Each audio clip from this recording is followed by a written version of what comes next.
Steal a soul for a second chance, but you will never become a man.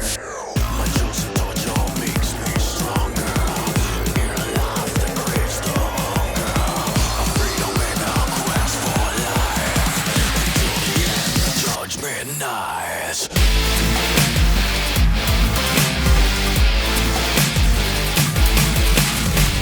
Greetings, Legionnaires, and welcome. Today I'll be reviewing Devil May Cry 5. I'll give a brief spoiler-free plot synopsis, and discuss the highlights and the shortcomings of the title.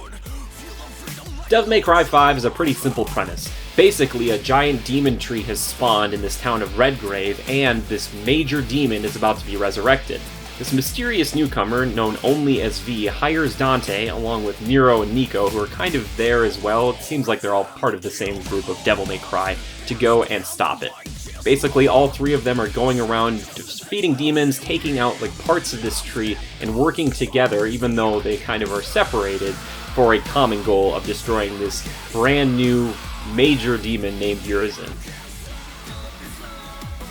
Let's jump right into the highlights, because there are plenty of them. Let's begin with the one that would probably, come to mind first, and that is the actual combat of the game. The fighting styles of all of these three main protagonists.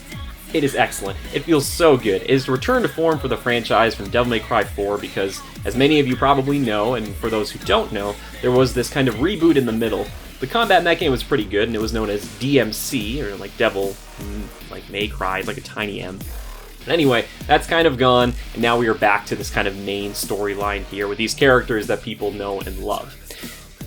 Every one of them fights in a different way, and each of them, while being unique, feels really gratifying. Nero is kind of your more straightforward guy. He's kind of one of the easier ones, I think, in my opinion, to use because he doesn't have way too many tools at his disposal, except for the new Devil Breakers, which are these replaceable robotic limbs that he gets for his right arm, which he's missing now. So basically, kind of supersedes his Devil Bringer arm, which was in Devil May Cry 4, which is this kind of demonic arm that he could use to lash out and grab demons and kind of throw them around. Now all of these cool Devil Breakers have amazing, fun, like little quirks and stuff that you can use to kind of, integrate into combat. I guess my biggest problem with them is that I couldn't switch them out on the fly without blowing them up, because that's how it is right now. But they've got everything from kind of having like a cool whip to like you could shoot it off as like a rocket arm and then ride it like a skateboard, which is really amazing, to just kind of more standard ones like shooting a big giant laser or kind of shooting and jumping around in the air. There's so many of them, and they give you a ton of options and kind of different ways to approach things, which I really enjoyed, and also allows you to kind of counter when you get caught in certain attacks and kind of blow up an arm and then get out of it, which is really cool too. V, the newest one to the group, he is an interesting case because he plays more like a mage or caster in that he kind of sits in the back and you control three of these kind of other demons or lesser demons to work and fight for you. You've got Griffin, Shadow, and Nightmare. I believe those are the terms. Yeah, I think that's everybody. So Griffin, he's your little bird friend. He's kind of annoying. He squawks and whatnot, Iago-esque, but he shoots like little lasers and things like that, and he can also help you double jump and kind of fade away backwards, which is really nice during a fight. You have Shadow, who's your Panthers, kind of your damage dealer, like your bread and butter, in there, like slicing and dicing, getting really crazy and stuff, which is a lot of fun. And then Nightmare is your Devil Trigger. You can just kind of spawn him in, and he drops in, and you can get abilities to ride next to him. He's like your golem, and he's like shooting a giant laser beam, and depending on where you summon him, he can actually open up secret areas, which is pretty cool too. I really enjoyed that.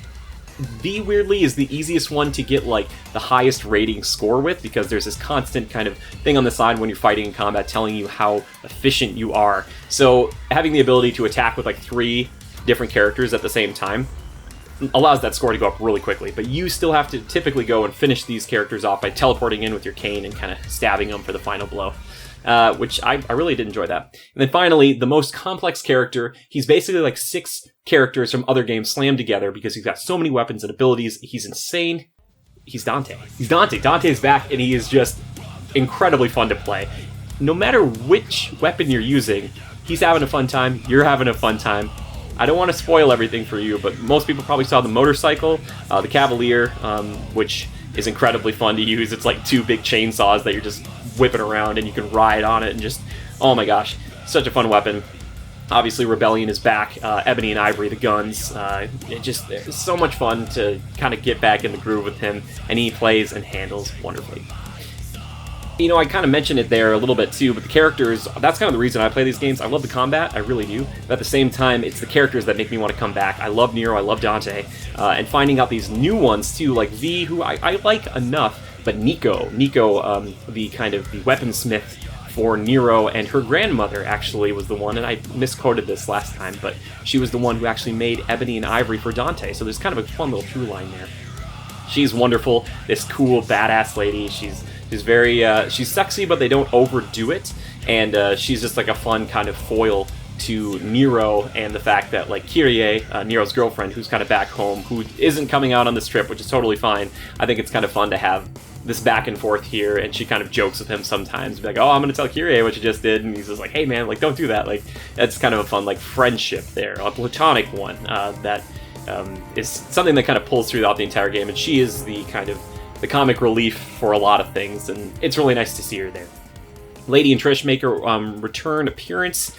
You know, I've never been a huge fan of either of them, and they seem kind of lackluster by comparison to someone like Nico, but it's nice to have them there because it'd be kind of weird if they weren't. Last thing I do want to touch on as far as highlights go, major highlights, is the music. Music is fantastic. Probably a lot of people have heard the theme song Devil Trigger for Nero, but man oh man, does this game have some rockin' soundtracks and some stuff you probably wouldn't listen to normally, but it fits in so perfectly with this game, and you can tell there's a lot of love that they put into all the music in the game, which is nice as well. And to kind of tie all this together, if you're not familiar with the franchise, there is actually this really nice little video that kind of puts it all together. For a while, Devil May Cry 2 was like the end of the franchise, but now they've kind of moved it, and now this game is like the current like end of it so far. And that's really nice to kind of go through, and it gives like these little like text things you can read up, and they play the music, and they kind of show some still images. I wish it would have been like a full cinematic thing where they kind of showed the old videos, but at the same time I kind of appreciated that being there for people who don't know the story thus far, because it is a little convoluted. But as long as you understand the fact that it's demons fighting demons, pretty much, that's kind of it. Now, while this game is really fun to play, it does have a few shortcomings that have kind of been endemic to the franchise. It's mainly the enemies. The enemies aren't necessarily bad to fight, you know, they're okay, but they're just so boring, and you kind of just fight the same ones over and over again. I kind of miss having more of the bosses be less looking like a Dark Souls boss and have a little more personality too. They don't really have much of that. There's a few here and there that kind of do, but at the same time, they don't really like strike me or remind me of anything that great. The level design also is kind of boring. They could have done more with it, I think, than just be in the city, but they kind of just hang out there and they just kind of delve into the tunnels and stuff, so could have been better there too. As I stare into the eyes of the coming apocalypse, I see them reaching for my soul.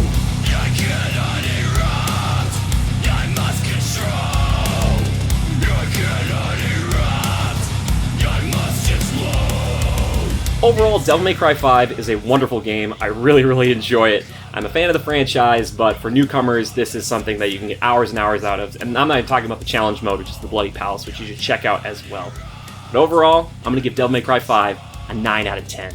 It does so many things super well, and it just has a few things that could still work on, and I'm excited to see the future of the franchise. But man, I always have a big dopey smile when I'm playing that game. Ooh, so good! If you want to see more about Devil May Cry 5, I'm actually going to do like a full kind of spoiler discussion, and we're just going to get into it, and I'm just going to be completely subjective at that point. I'm going to try to, you know, more so than I have been here. So if you want to check that out, it's coming up very shortly. But if you want to support the channel, consider checking out our Spreadshirt or our Patreon. And maybe just check out our podcast. That'd be great. Share us around. That'd be wonderful too. Either way, thank you so much for stopping by here today. I really do appreciate it. And just remember to adapt and overcome, and I'll see you next time.